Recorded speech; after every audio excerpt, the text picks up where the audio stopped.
이 천지간 만물들아 복조시는 주 여호와 전능성부 성자 성령 찬송하고 찬송하세.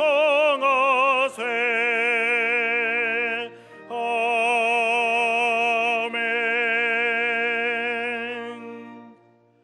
그러므로 형제들아, 내가 하나님의 모든 자비하심으로 너희를 권하노니 너희 몸을 하나님이 기뻐하시는 거룩한 산 제물로 드리라. 이는 너희가 드릴 영적 예배니라.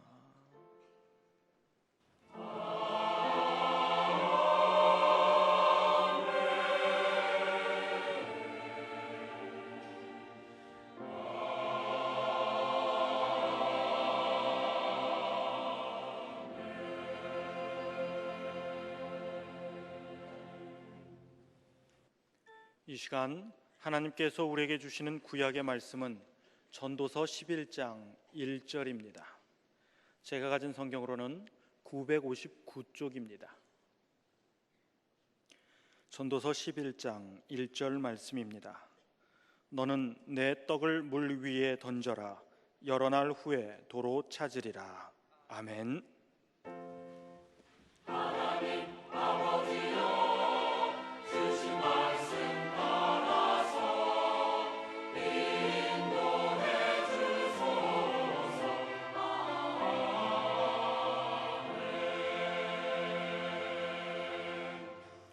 하나님께서 우리에게 주시는 신약의 말씀은 요한복음 6장 1절에서부터 15절까지입니다.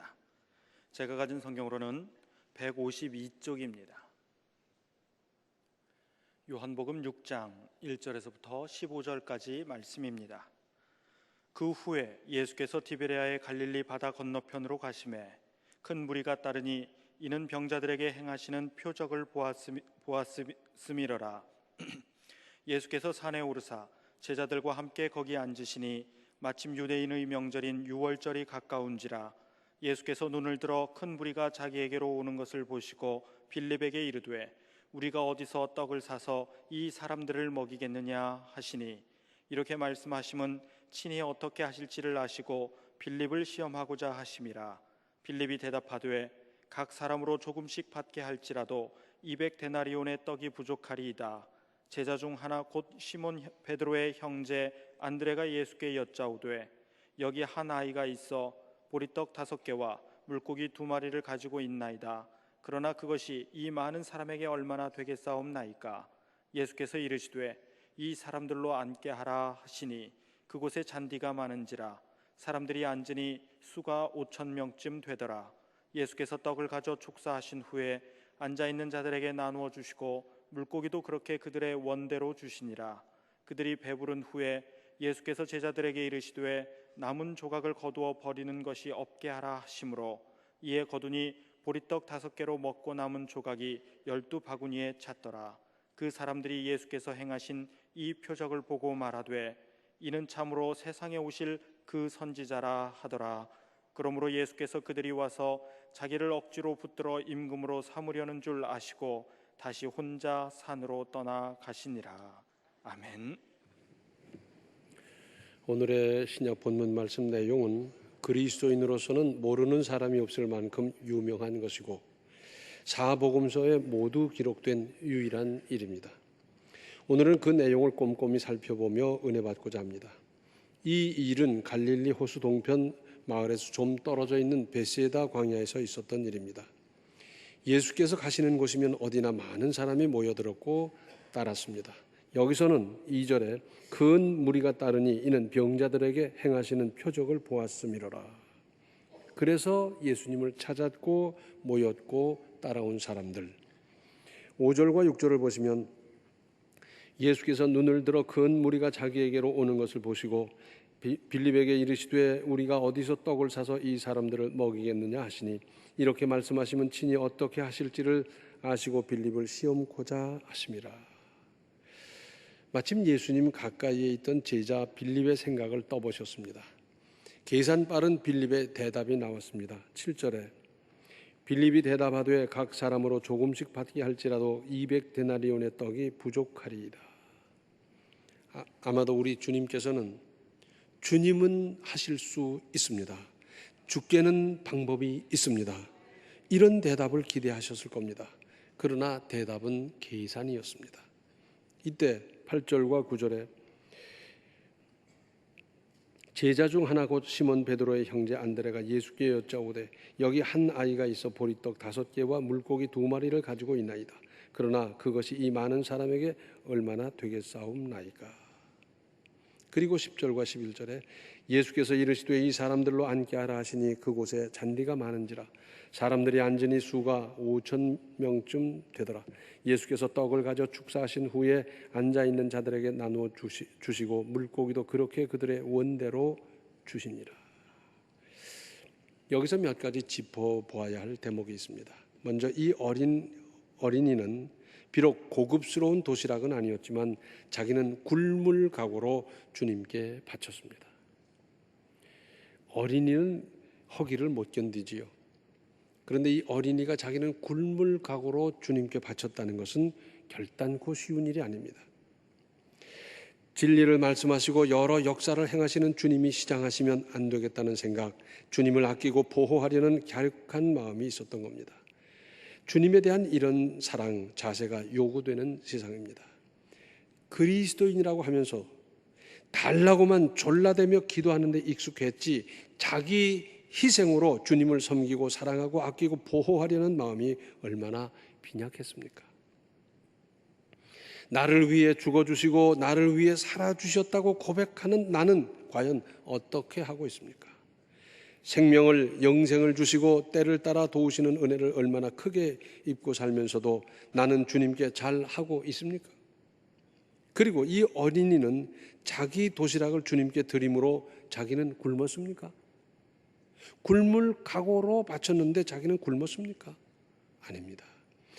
다 같이 원대로 주셨으니까 이 어린이는 드린 것보다 더 풍족하게 먹었을 겁니다. 여기에 믿음의 신비가 있습니다. 드리면 없어지는 겁니까? 그렇습니다. 일단 없어집니다. 그러나 그것은 심는 것이 됩니다. 오늘의 구약 본문 말씀, 너는 네 떡을 물 위에 던져라. 여러 날 후에 도로 찾으리라. 이것은 물고기 밥주란 말입니까? 그게 아니지 않습니까? 심은 것이 있어야 거둘 것도 있는 것 아니겠습니까? 많이 여기저기 심어둬야 또 여기저기서 거둘 것이고 어느 구름에서 비가 올지 압니까? 넉넉하게 살고 싶고 물질의 복은 그렇게도 원하면서 심는 데는 인색하면 되는 일입니까? 가난하게 살기 싫으면 가난한 지금 심어야 나중에 거두는 겁니다. 우리 속담에 그런 말이 있죠. 농사꾼은 굶어 죽어도 씨앗 자루를 베고 죽는다고. 이게 무슨 말이냐면 농사를 안 지어봐서 잘 모르실 거예요. 흉년이 들고 가뭄이 있고 그래서 초근 목피 먹을 수 있는 건 죄다 먹어도 마지막까지 남겨두었던 씨앗, 그거 털어먹고 죽을 거냐? 농사를 제대로 아는 사람은 이건 안 먹는 겁니다.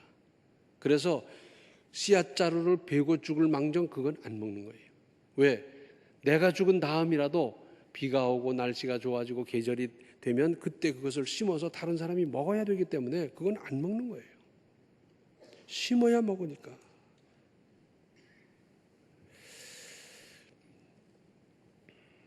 형편이 나아지면 심으리라. 아닙니다. 잘못된 생각입니다. 사람의 심정이 어떻습니까? 사골세방에 살면 어떻게든지 전세방으로 가야 되겠다. 전세 살다 보면 방 하나 가지고는 안 되겠으니까 2개를 얻어야 되겠다.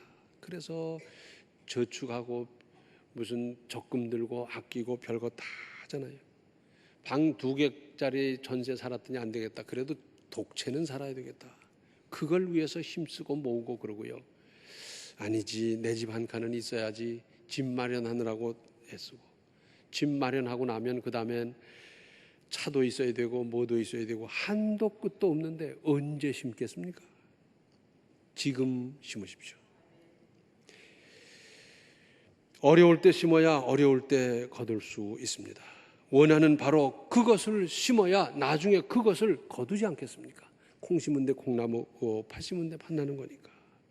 그리고 이렇게 많은 사람들 중에는 도시락을 가져온 사람이 덜어 있었을 겁니다. 그런데 이 사람은 고민이 생겼어요. 군중 사이에서 혼자 먹을 수도 없고, 그렇다고 군중 밖으로 혼자 멀리 가서 먹자니 말씀이 꿀송이 같아서 자리를 뜰 수도 없고, 아예 이 어린이 같이 예수님께 드리기라도 하면 대단한 역사가 나타날 텐데도 그런 생각을 할 줄도 모르고, 잠시 후에 기적으로 그 수많은 사람들이 배불리 먹을 때 자기도 배부르게 먹으면서 오히려 도시락은 꽉 쥐고 있었을 겁니다. 받치지도 못하고 저도 못 먹고 꼭꼭 싼 채로 계속 가지고 있다가 나중에 상해서 먹지 못하게 되고 말 겁니다. 이런 사람들이 꼭 하는 말이 있어요. 그럴 줄 알았더라면 내가 바치는 건데. 도둑 맞은 후에 꼭 그러거든. 그럴 줄 알았으면 바치는 건데. 이제 이 도시락은 어떡하나. 가치가 없어져 버렸습니다. 아끼기만 하면 모두 내 것이 됩니까? 아닙니다. 하나님이 지켜주셔야 내가 마음껏 쓰고 모을 수도 있지, 하나님이 훅 불어버리시면 하루아침에 날아가 버릴 수도 있는 것이 재물입니다.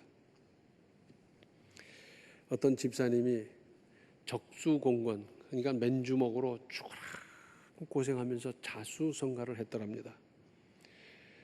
이제 재산도 꽤 모으고 넉넉하게 잘 살았어요. 그러다가 이제 죽게 됐습니다. 그런데 이 문제예요. 이 재산을 자녀들한테 나눠주려고 했더니 저놈들이 이걸 유지할 수가 없어요. 왜? 고생을 안 해본 사람, 돈의 무서움을, 돈의 위력을, 돈의 소중함을 모르는데 이걸 지켜낼 것 같지도 못해요. 그리고 아까워서 줄 수도 없고. 그래서 하나님께 기도를 했더랍니다. 하나님, 이거 좀 가져가게 해주세요. 얼마나 졸라대는지 하나님이 그래라 그랬대요. 자, 이 재산을 가져가야 되는데 어떡합니까? 그래서 논 팔고 밭 팔고 부동산 팔고 동산 저금 다 털었는데, 자, 이걸 어떻게 가져가나? 달러로 바꿔갈까? 요새는 유로가 세다는데 유로로 바꿔갈까?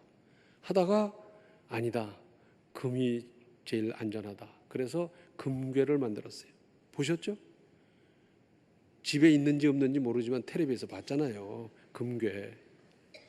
금괴를 만들어 가지고 그걸 가지고 천국을 가는데, 이 자루를 터지면 안 되니까 이중 삼중으로 튼튼한 자루에다 집어넣고 그걸 낑낑 매면서 그리고 하늘나라를 갔더니 마침 문 앞에 베드로가 있더래요. 아니, 선생님 웬일이십니까?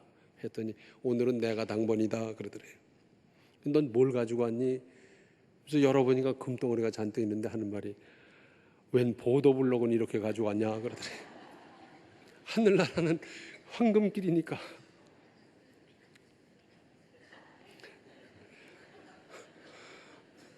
말을 해도 경우에 합당한 말을 해야 아로새긴 은쟁반의 금사와 같은 가치가 있듯이, 물질도 바로 그곳에 제때에 바치고 쓰고 사용해야 합니다. 이 어린이의 이름이 성경에 기록되지는 않았지만 그의 예수님께 바쳐서 이루신 기적 기사는 오고 오는 세대 모든 그리스도인들에게 있어서 얼마나 은혜로우며 깊은 감동을 주는 귀감이 되고 있습니까? 또 남자만 5,000명이 먹었으니까 여자와 어린이나 아기들을 합하면 10,000명은 좋게 먹었을 텐데, 시작은 한 어린이의 수수한 도시락 하나였습니다. 그러니까 이렇게 엄청난 기적도 사실은 매우 작은 것에서부터 시작된 것입니다. 미처 못 보고 지나친 불씨 하나가 큰 화재로 발전할 수 있습니다. 물 근원을 보셨습니까? 전 산에 갔다 한번 그걸 봤어요. 얼마나 신기한지. 구멍이 있는 것도 아닌데 벽 같은 그 산, 그런 그냥 평범한 그런 데서 물이 술술 흘러나오는 거예요. 또 그러고 봤더니 이 돌이 있는데 돌에서도 틈새도 아니고 돌 자체에서 물이 졸졸 흘러나와요. 여기서 저기서 모인 것이 개울이 되고 시내가 되고 강이 되고 바다가 되고 그렇지 않습니까? 그 엄청난 바다도 따져 들어가 보면 그 작은 샘 같은 데서 졸졸 흘러나온 것이 모이고 모여서 그렇게 되더라고요. 내가 하는 작은 헌신이 글쎄 무슨 보탬이 될까? 누가 알아주기나 하나? 이런 것까지 하나님께서 기억하실까? 아닙니다. 하나님은 다 기억하고 계세요. 가령 섭씨 1도는 아무것도 아닌 것 같지만 체온이 정상에서 1도만 높으면 작은 문제가 아닙니다. 물은 100도에서 끓는데 76도에서 1도 더하는 것은 아무것도 아니지만 99도대에 1도가 오르면 비로소 물이 끓기 시작하는 겁니다. 이때의 1도는 큰 것이고 의미가 다르지 않습니까? 눈에 보이지도 않는 작은 틈새로 물이 새기 시작하면 거대한 뚝이 무너지기도 하고요. 미미한 하나의 무엇이 나중에 엄청난 결과를 낳는 일이 얼마나 많습니까? 한 간호사의 희생적인 수고가 적십자 운동, 적십자 활동으로 발전하여 오늘날 그렇게 큰 일을 하고 있지 않습니까? 그 적십자 정신에서 제네바 조약이 이루어졌습니다. 제네바 조약은 뭐냐면 전쟁 때에 적군 포로를 어떻게 다룰 것인가 하는 데 대한 조약이고 세계 거의 모든 나라가 여기 가입해 있어요. 그래서 싸울 때는 총질을 하고 했다 하더라도 포로는 환자는 고쳐줘야 되고 치료해 줘야 되고 다 그렇게 해야 돼요. 그리고 인격적인 대우를 해야 되고요. 이것이 거슬러 올라가고 보면 한 간호사의 헌신적인 수고에서부터 점점 발전하다 보니까 이렇게까지 발전했습니다. 믿음 있는 한 부부 밀라더 풀러라고 하는 미국 사람에 의해서 헤비타트, 즉 사랑의 집짓기 운동으로 발전하여 2009년 말 현재 전 세계에서 130만 채의 집을 지어 집이 없는 사람의 가정을 안정시켜주고 있지 않습니까? 또 우리 주님은 각박하거나 째째한 분이 아니십니다. 원대로 주게 하셨어요. 그러니까 어떻게 먹었겠습니까? 평소에 빵 5개 먹으면 될 사람이 10개쯤 먹었을 거예요. 왜? 공짜니까. 그리고 어떤 사람은 아예 저녁까지 먹자 그러고 15개씩 먹었을지도 몰라요. 제자 빌립은 조금씩 나눠주더라도 200데나리온이라고 하는 비용이 들 것을 계산했지만 천지의 주제이신 주님은 언제나 넉넉하게 주십니다. 넉넉하게 주셔요. 그래서 그저 원대로 주셨어요. 원대로. 어떤 사람은 주머니에 넣고 가는 사람도 있었을 것이고요. 싸가는 사람도 있었을 것이고 별 사람이 다 있는데 그거 왜 몇 개 더 가져가느냐, 왜 더 달라고 그러냐 그런 거 일체 따지지 않고 넉넉하게 주셨어요. 제 친구 목사님 한 분은 그런 말을 해요. 자기는 우리 하나님이 넉넉하게 주신다는 것을 구체적으로 자기는 경험했대요. 어떻게 경험했냐 그랬더니 자라면서 그랬대요. 아버지 350원이 필요해요. 뭐 사고 뭐 사는데 350원 주세요. 그럼 400원을 주었대요. 아버지 5,500원이 필요해요. 뭘 사고 뭐 하는데 5,500원. 그러면 7,000원을 줬대요. 늘 그렇게 주셨기 때문에 우리 하나님 아버지도 그렇게 넉넉하게 주실 거다. 그렇게 어려서부터 믿었대요. 그러니까 자녀들 용돈 줄 때 넉넉히 좀 주세요. 아세요? 이제 다 줘서 줄 거 없어요? 지금이라도 넉넉하게 좀 주세요. 우리 하나님은 늘 풍성한 분입니다. 그래서 주실 땐 넉넉하게 주셔요. 얼마나 좋은 하나님이신지. 그런데 12절과 13절을 보면 그들이 배부른 후에 예수께서 제자들에게 이르시되 남은 조각을 거두고 버리는 것이 없게 하라 하시므로 이에 거두니 보리떡 5개로 먹고 남은 조각이 12바구니에 찼더라. 이 10,000명 가까운 사람, 10,000명 정도 되는 사람을 먹인다는 게 이게 보통 일이 아닙니다. 제가 한번 비슷한 경험을 해봤거든요. 제가 서울서 교회 일 볼 적에 서울 신촌교회에서 서울 선호회 연합 재직 수련회를 했는데 점심 식사를 하기로 한 게 삐끗해서 잘못됐어요. 이러니 어떡합니까? 그 많은 사람을 먹여야 되는데. 그래서 노회 교육부에 소속한 목사 장로들이 전부 다 뿔뿔이 흩어져 가지고 신촌 일대의 수퍼란 수퍼는 다 뒤지면서 빵하고 우유를 사오는 겁니다. 그런데 대개 자기 그날 팔릴 거 정도만 받아놓기 때문에 많지 않더라고요. 그래서 뭐 저 연대 입구까지 서강대 입구까지 가면서 그렇게 많이 돌아다녔는데도 결국은 모자라요. 하물며 5천 명, 10,000명을 먹일 정도라면 어떻게 되겠어요? 그 베세다 주변에 있는 빵집을 다 뒤져도 안 되는 거예요. 왜? 그때 당시 빵집이 얼마나 컸겠습니까? 하루에 얼마를 만들어냈겠으며 재료가 얼마나 있었겠어요. 그러니까 거기 나아가서 더 가버나움까지 가서 빵집이나 빵집 다 뒤져서 다 모아도 어림도 없는 거예요. 그런데 우리 주님은 넉넉하게 만드셨습니다. 그런데 넉넉해졌다고 소홀히 여기는 것은 믿음이 아닙니다. 건강한 정신 자세라고 할 수 없습니다. 근데 사람들이 배부르게 먹고 좀 주머니다 넣는 것도 있고 뭐 그러고 났더니 웬걸 뭐 반쯤 먹다 버리는 사람 뭐 틀림없이 그랬을 거 아닙니까? 경제학에서는 효용 체감의 법칙이라는 게 있어요. 예를 들면 이런 겁니다. 몹시 배가 고파서 호두과자 10개를 먹게 됐을 때 첫 번째 호두과자의 맛이나 가치나 꿀 같은 그 느낌이라든지 이건 대단한 거잖아요. 8개쯤 먹었더니 배가 부르거든요. 근데 있는 거니까 뭐 9개 먹자. 10번째 건 먹어도 되고 안 먹어도 되고 혹 먹었다 배탈 날 수도 있지만 그냥 먹자 할 때 그 10번째 것의 가치라든지 효용이라든지 맛은 전혀 다른 거예요. 그러니까 주님의 그 은혜로 말미암아 그 기적적인 빵과 물고기를 먹을 때 얼마나 처음에 맛이 있었겠습니까? 그리고 서로 달라고 손을 내밀고 했는데 아니 드린다고 걱정 말라고 충분히 주고 충분히 먹게 그렇게 했어요. 그런데 나중에 보니까 좀 넉넉하다 보니까 뭐 버리기도 하고 막 그랬을 것 같습니다. 그래서 남은 조각이 없도록 거두고 버리는 것이 없게 하라 했습니다. 좀 믿음 있는 사람이 있었더라면 아마 이랬으면 좋을 것 같아요. 이게 우리 주님의 능력이 행사된 대단한 기적의 작품인데 야 이걸 가져가서 우리 집에다 두고 참 내 신앙의 하나의 상징으로 그리고 시청각 교재로 이걸 볼 때마다 주님의 능력을 생각하면서 내 믿음을 새롭게 하자. 좀 그랬으면 오죽 좋겠어요.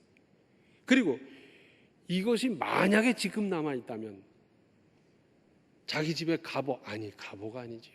박물관에 가면 값이 없을 겁니다. 수억 달러는 문제도 없을 거예요. 물론 썩어서 없어졌겠지만 저건 만약에 있다면 그렇게 되지 않겠습니까? 그런데 이 고귀한 가치는 아무도 생각을 못하고 좀 넉넉하니까 그저 아무렇게나 여기고 그저 먹다 버리고 막 이런 일들이 얼마나 많았겠습니까? 주님의 능력이 행사된 것이기 때문에 이건 참으로 값진 것이고 고귀한 것이고 버릴 수 없는 것이고 아껴야 되는 것이고 그걸 남겨서 저녁을 먹고 그 다음을 먹고 그리고 두고 내 시청각 교재로 내가 교훈을 삼고 그랬어야 될 것 아니겠습니까? 빌립이 볼 때는 불가능했습니다. 그런데 우리 주님이 하시면 됩니다. 사람으로는 불가능해도 주님께서 하시면 됩니다. 주님은 하실 수 있습니다. 우리 주님에게는 불가능이 없습니다. 우리 주님의 이러한 능력은 어디서부터 시작됐습니까?